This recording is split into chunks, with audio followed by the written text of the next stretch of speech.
Bienvenidos a esta segunda clase donde vamos a hablar sobre la estatización de la economía y el desmontaje del sistema democrático en el país. Pudieron ver en pantalla esta importante declaración salida en los periódicos nacionales cuando aún no habían sido confiscados del expresidente cubano Ramón Grau San Martín, donde él decía la importancia de resolver el principal problema, convocar a elecciones y restituir la Constitución del 40. Por eso se había luchado en todos los ámbitos de la vida cubana, en las ciudades, en las montañas, precisamente para reinstituir la Constitución del 40 y para convocar elecciones. Sin embargo, no se veía en el panorama que eso iba a ocurrir. Por el contrario, desde los inicios comenzó Castro y su camarilla a hacer cambios en otra dirección. En mayo de 1959 se ordenó la creación del INRA, Instituto de la Reforma Agraria. Esta agencia se convirtió en la más importante del gobierno. El 17 de mayo de 1959, Castro firmó la Ley de la Reforma Agraria con el objetivo de despojar de las tierras a sus dueños y redistribuirlas. Los ingenios y granjas de arroz fueron expropiados y convertidos en cooperativas. También se realiza la Ley de la Reforma Urbana con el mismo objetivo, despojar a las personas de sus propiedades, aunque ambas eran presentadas a la población de otra manera. Al ir desarticulando los engranajes de la economía de mercado, se imponen otros para implementar sus leyes. Aparte del INRA, se crea el Instituto Nacional de Ahorro y Vivienda, la Junta Central de Planificación, Juseplan. El propio Fidel Castro presidía el INRA y presidía Juseplan. En junio de 1960, el régimen de Castro confiscó las principales refinerías del país. Y ya para agosto de ese mismo año, Castro había confiscado varias compañías norteamericanas, incluyendo las compañías de electricidad y del teléfono y 36 ingenios. En ese mismo año se inicia la nacionalización de la banca. En octubre de 1960 se nacionalizan las grandes y medianas empresas nacionales, o sea, empresas que estaban en manos de cubanos. 105 centrales azucareros, 18 destilerías, 6 empresas de bebidas alcohólicas, incluida Ron Bacardí, 3 empresas de jabones y perfumes, incluida Crucellas, 5 empresas de derivados lácteos, 2 de chocolates, 7 de envases, 4 de pinturas, 7 papeleras, 71 fábricas de textiles y confecciones, incluida la antillana Antex y la de medias Corona, 16 molinos de arroz, 7 fábricas de productos alimenticios como Industrias Ferro, Productos Conchita, 47 almacenes de víveres, 11 tostadoras de café como La Diana, 13 tiendas por departamentos como Flogar, Almacenes Ultra, La Época y El Encanto, 8 empresas de ferrocarriles, entre ellas Hershey Terminal Railroad y Ferrocarriles del Norte, 11 circuitos cinematográficos y cine, como el Cine Arenal, Radiocentro, Miramar o Astral, 19 empresas constructoras, como la Fábrica de Mosaicos La Cubana y la Industria de Hormigón Estructural Prefabricado, 13 operadoras portuarias y la Compañía Cubana de Electricidad, Hernández y Hermanos. Otro elemento fundamental para establecer el poder totalitario es el control social y de los medios de comunicación. Entre abril y mayo de 1960, todos los medios de comunicación ya estaban en manos del gobierno. El 11 de mayo fue ocupado el Diario de la Marina y el 16 de mayo ocurrió lo mismo con Prensa Libre. En junio de 1960, el editor de la revista Bohemia, Miguel Ángel Quevedo, acusó a Castro de haber traicionado a la revolución nacionalista contra Batista. Bohemia fue confiscada por el gobierno. Años después, en la ciudad de Caracas, en agosto de 1969, Miguel Ángel Quevedo se suicidó dejando una carta a su mejor amigo. La carta decía: culpables fuimos todos. Los periodistas que llenaban mi mesa de artículos demoledores, arremetiendo contra todos los gobernantes. Buscadores de aplausos que por satisfacer el morbo infecundo y brutal de la multitud, por sentirse halagados por la aprobación de la plebe, vestían el odioso uniforme que no se quitaban nunca. No importa quién fuera el presidente, ni las cosas buenas que estuviese realizando a favor de Cuba. Había que atacarlos y había que destruirlos.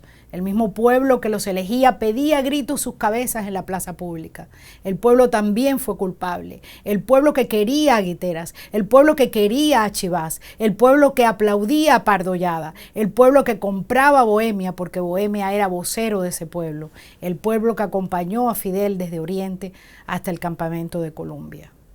Fidel no es más que el resultado del estallido de la demagogia y de la insensatez.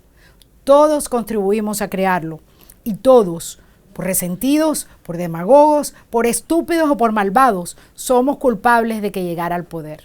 Los periodistas que, conociendo la hoja de Fidel, su participación en el Bogotazo comunista, el asesinato de Manolo Castro y su conducta gangsteril en la Universidad de La Habana, pedíamos una amnistía para él y sus cómplices en el asalto al cuartel Moncada, cuando se encontraban en prisión. Allí termina esta carta que dejó Quevedo antes de suicidarse en Caracas, ya en 1969. La carta es mucho más larga, pasando cuenta de lo que había pasado en Cuba. Las escuelas y la campaña de alfabetización, y esto es muy importante también, otro paso para el control social. Antes de 1959 existían 580 escuelas primarias privadas que disponían de 2.690 aulas en las que estudiaban unos 80.000 alumnos. La gran mayoría de estos centros educativos, 431, eran laicos y tenían matriculados a aproximadamente 46.000 alumnos. Los centros de enseñanza católicos agrupaban a unos 28.262 alumnos. Además, habían 31 escuelas protestantes con unos 5.000 alumnos, 2 escuelas para niños judíos con unos 250 alumnos.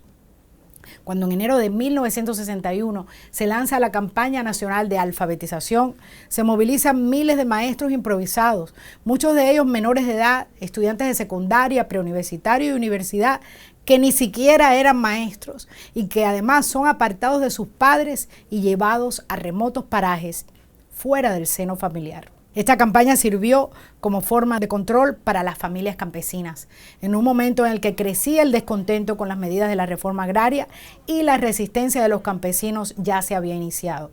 Especialmente en el Escambray, la campaña de alfabetización sirvió a este propósito. Además, la implantación de un sistema de estudios en escuelas de internados donde se combinaban el trabajo con el estudio.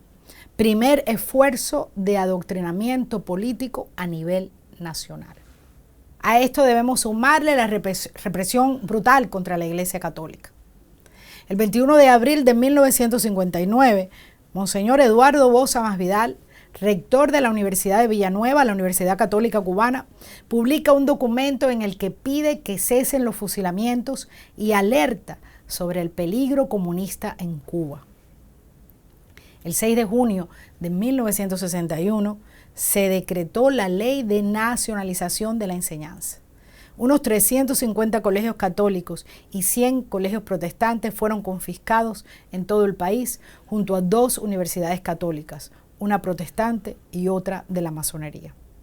En esa fecha quedaban en Cuba 723 sacerdotes, de los cuales 483 eran miembros de órdenes religiosas, casi todos dedicados a la enseñanza. Lo mismo sucedió con las 2.225 monjas y religiosas, en su mayoría educadoras. Todos quedaron de inmediato sin techo y sin trabajo y abandonaron el país, enviados por sus superiores a otros países de América Latina o de Europa.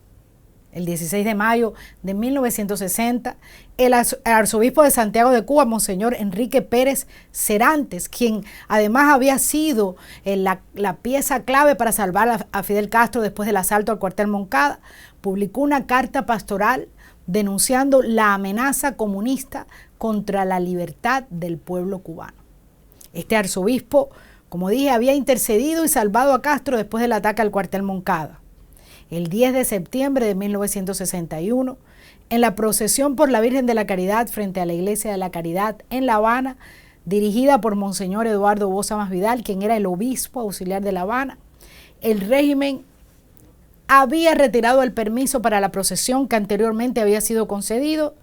una multitud se congregó espontáneamente, comenzó a caminar con el retrato de la Virgen de la Caridad. El joven de 17 años, Arnaldo Socorro, miembro de la Juventud Obrera Católica, fue asesinado por un miliciano durante la procesión. El 17 de septiembre de 1961, el régimen expulsó de Cuba a 131 sacerdotes, sin contar las religiosas y los pastores de otras denominaciones religiosas de los que no existe relación. El 3 de enero de 1962, el Papa Juan XXIII excomulgó a Fidel Castro por declararse marxista y haber reprimido a la Iglesia Católica con la expulsión de sacerdotes y religiosas y el cierre de las escuelas religiosas, incluyendo la Universidad Santo Tomás de Villanueva. Entre 1960 y 1962, 14.000 niños cubanos llegan a Estados Unidos sin sus padres en lo que se llamó Operación Pedro Pan, una operación combinada entre la Iglesia Católica Cubana y el Departamento de Estado de Estados Unidos.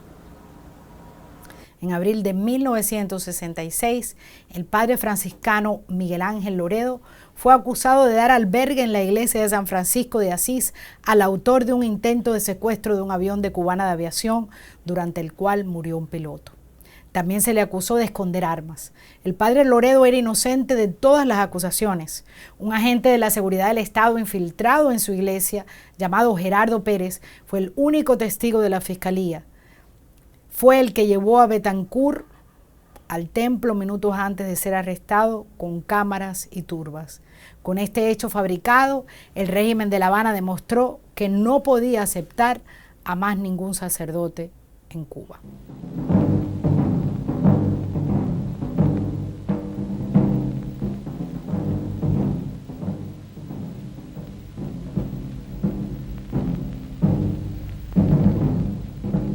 El cura Miguel A. Loredo y el párroco Serafín Ajuria, con el propósito de sacar clandestinamente del país al asesino y sustraerlo de la justicia revolucionaria, lo ocultaron en el convento Iglesia San Francisco de Cuba y Amargura, en La Habana.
El padre Loredo cumplió 9 años y 10 meses de injusto cautiverio, incluyendo su estancia en Isla de Pinos y en el campo de trabajo forzados.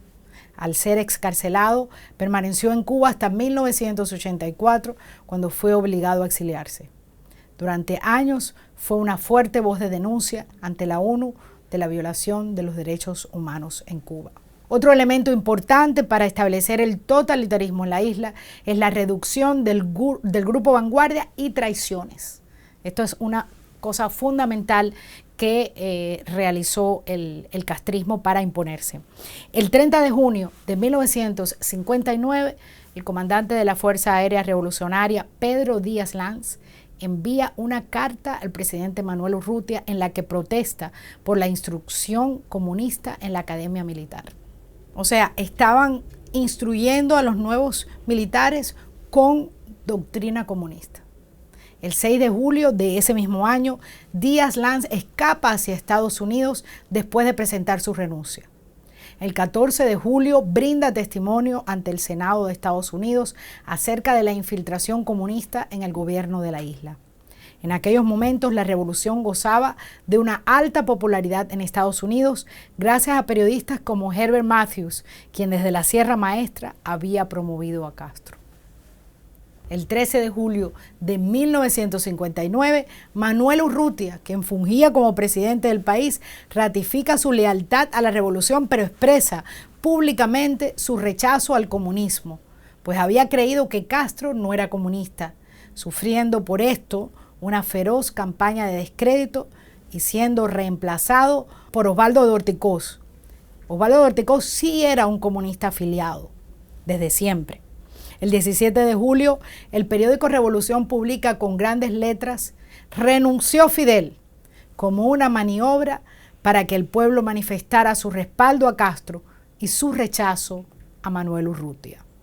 En julio de 1959, el comandante Uber Matos Benítez envía una carta de renuncia a Castro y en octubre es encarcelado y condenado posteriormente a 20 años de prisión. El comandante Camilo Cienfuegos fue enviado a arrestar a Matos y desapareció misteriosamente luego de cumplir esa orden.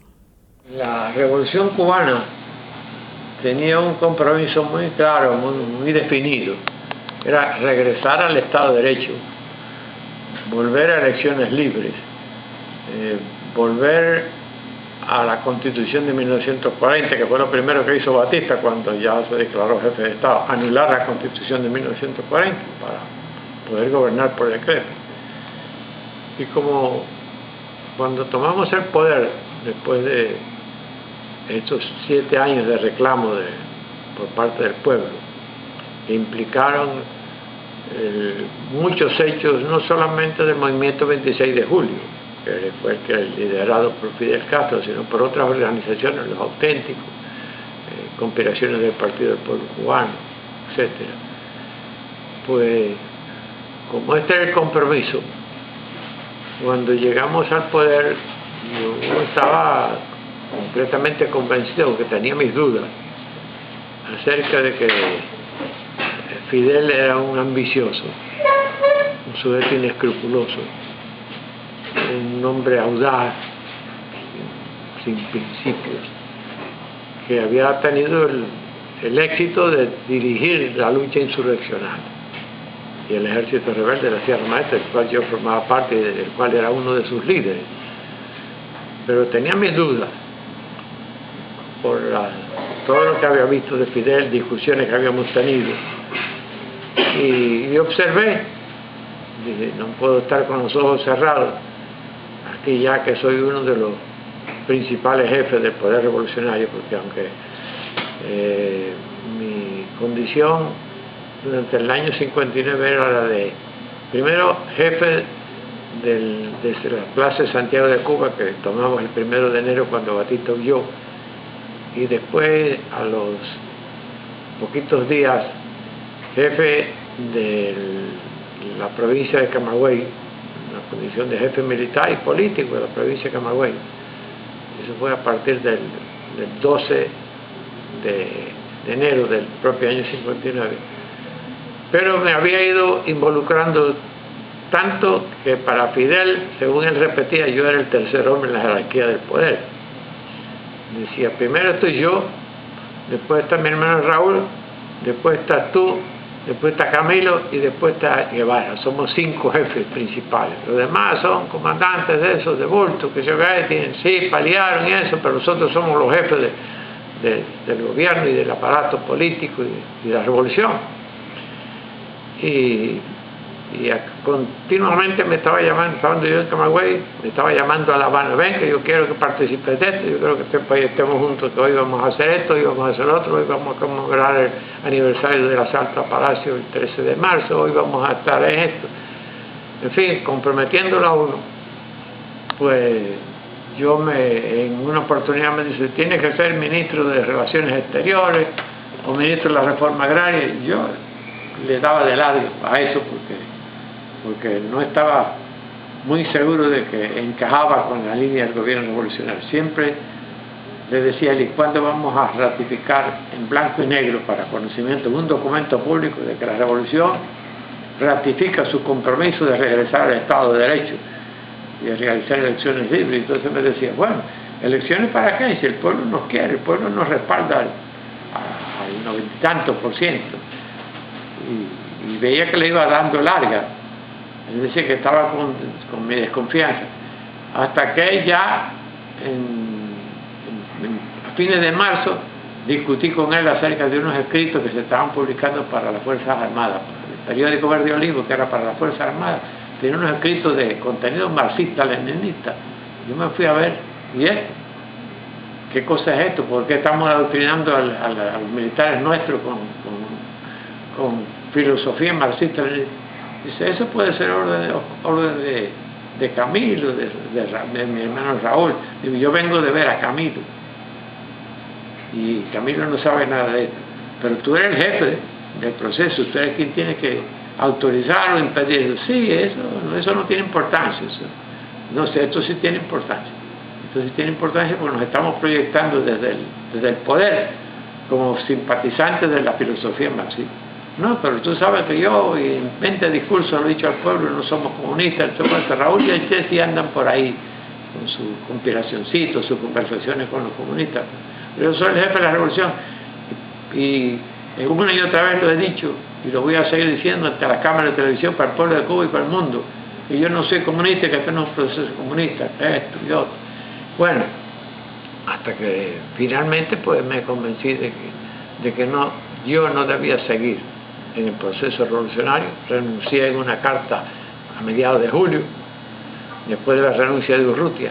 Unos días después yo estaba abochornado por lo que él le había hecho Urrutia, porque fue una cosa sucia decir que el presidente era un conspirador, ¿no? Cuando el presidente lo que quería era renunciar y no lo dejaban, ni lo dejaban renunciar ni ejercer el poder. Y por fin, en octubre 19 del propio año 59, mandé mi carta definitiva. Me la contestó diciendo, bueno, tú no tienes razón porque no vamos hacia el comunismo, sigue tú con tu idea de que yo estoy traicionando al pueblo, eso es mentira. Pero por la madrugada del día 20, después que me había contestado la carta mía, Fidel sorprendió al país organizando una campaña de difamación y de acusaciones contra Hugo Armato, diciendo que había una conspiración que yo me había sublevado contra el poder central y que era un traidor y muchísimas cosas sucias. Y de allí pues unas horas después ya estaba arrestado y sobre mí pesaba la acusación de traición, de sedición y de muchísimas cosas más, y me llevaron a juicio y no se atrevió a fusilarme, a pesar de que me había hecho un juicio público frente a Palacio 5 días después de mi arresto, reunió de igual que 1 millón de personas y acordaron llevarme al paredón sin escucharme a mí, sin darme oportunidad de que iba a hablar. Después me llevaron ante el tribunal, eso fue a partir del 11 de diciembre del propio año 1959, me llevaron convencido que me iban a fusilar. No se atrevieron, y no se atrevieron porque el juicio realmente, o el Consejo de Guerra se lo diría al revés. En noviembre de 1959, el miembro del 26 de julio, Pedro Luis Boitel, candidato a la presidencia de la Federación de Estudiantes Universitarios de la Universidad de La Habana, que había reabierto sus puertas en mayo del 59, es atacado por los castristas. Raúl Castro mismo interfiere en las elecciones para favorecer la candidatura de Rolando Cubelas y rompe la autonomía universitaria al intervenir en los asuntos de la universidad. Boitel, hombre profundamente religioso, se retira de la candidatura y comienza a conspirar contra el sistema. Ese día muere la autonomía universitaria en Cuba hasta el presente. ¿Cómo desmontan el marco legal de la República? Tan pronto como el 10 de enero de 1959, el gobierno revolucionario modifica los artículos 21, 24 y 25 de la Constitución, que autorizan la retroactividad de la ley penal para la confiscación de bienes y la pena de muerte, respectivamente. La Constitución del 40 abolía la pena de muerte en su artículo 25, con la excepción de delitos de sedición o traición de militares. El castrismo toma ese artículo y lo transforma para que le sirviera a sus propósitos. El 7 de febrero de 1959, el gobierno revolucionario, presidido en ese momento por Urrutia, aprueba la ley fundamental que permaneció vigente en Cuba hasta la aprobación de la Constitución Socialista de 1976. Quiere decir que el deseo del pueblo cubano de retornar a la Constitución de 1940 fue completamente traicionado. El 20 de junio de 1959, el Consejo de Ministros aprueba la totalidad de un proyecto de ley que establece la pena de muerte para los delitos clasificados como contrarrevolucionarios, abriendo no solamente su aplicación a quienes habían participado del régimen de Batista, sino a cualquiera que fuera acusado de actividades contrarrevolucionarias. De esa manera iban desmontando la ley para que sirviera a sus propósitos. El 7 de julio de 1959, el Consejo de Ministros aprueba la Ley 425, que define los delitos contra los poderes del Estado. Esta ley autoriza la pena de muerte a quienes desembarquen en el territorio nacional, formando parte de contingentes armados o no armados. Incluye además sanciones basadas en la difusión de rumores, los que atenten contra la economía y los responsables de atentados por motivos políticos. Es importante entender que el ambiente que se vive en la isla es conflictivo. Por un lado, una gran cantidad de pueblo no cuestiona el cambio de rumbo que está experimentando el país. El hecho de que no se convocara inmediatamente a un proceso a las elecciones y que se obviara completamente la Constitución del 40, creando leyes y decretos que contradecían en gran parte el espíritu de aquella Constitución pactada en 1940 por fuerzas políticas, las fuerzas políticas más importantes de la República y aprobada por el pueblo. Los que lucharon contra el régimen de Batista y no eran partidarios del comunismo, comienzan a conspirar para derrocar al nuevo sistema de la misma manera que lo hicieron contra Batista, sin darse cuenta que este régimen tenía un componente distinto. Este era un régimen que estaba apoyado por Moscú y los comunistas, de forma subrepticia, comenzaban a tener los hilos del rumbo del país. La aplicación de fuertes sanciones económicas, las confiscaciones, los fusilamientos y la anulación de las organizaciones de la sociedad civil y cívica desmontaron el sistema de libertades y derechos existentes, demostraron la precariedad de la libertad cuando se enfrenta a la demagogia, la mentira y la estructuración de un poder omnímodo y totalitario. Escuchemos este testimonio del poeta y exprisionero político Ángel Cuadra, reflexionando precisamente sobre este tema.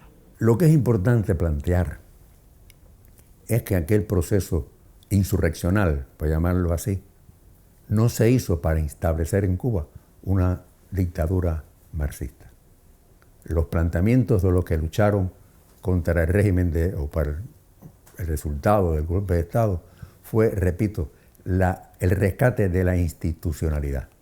Y fundamentalmente los grupos que se crearon varios grupos, por ejemplo, hicieron un pacto, el Pacto de Montreal, el Pacto de México, el Pacto de Caracas, la proclama de la Sierra Maestra. Lo que se estaba planteando era eso, o sea, restituir la institucionalidad, volver al régimen, al Estado de Derecho, o sea, a un régimen de libertad formal y de democracia estructural.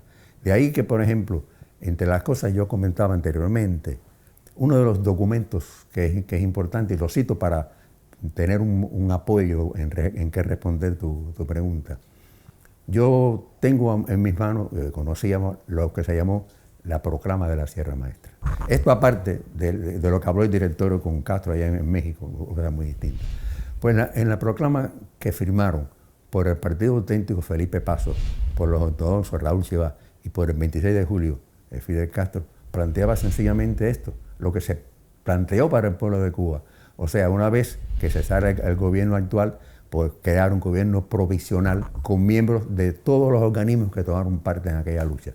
Después restablecer la Constitución del 40, volver a elecciones libres en un año bajo el Código Electoral del año 43 y después libertad sindical, libertad de expresión, o sea, aquellas cosas que significa el Estado de Derecho que había sido vulnerado técnicamente por el golpe de Estado.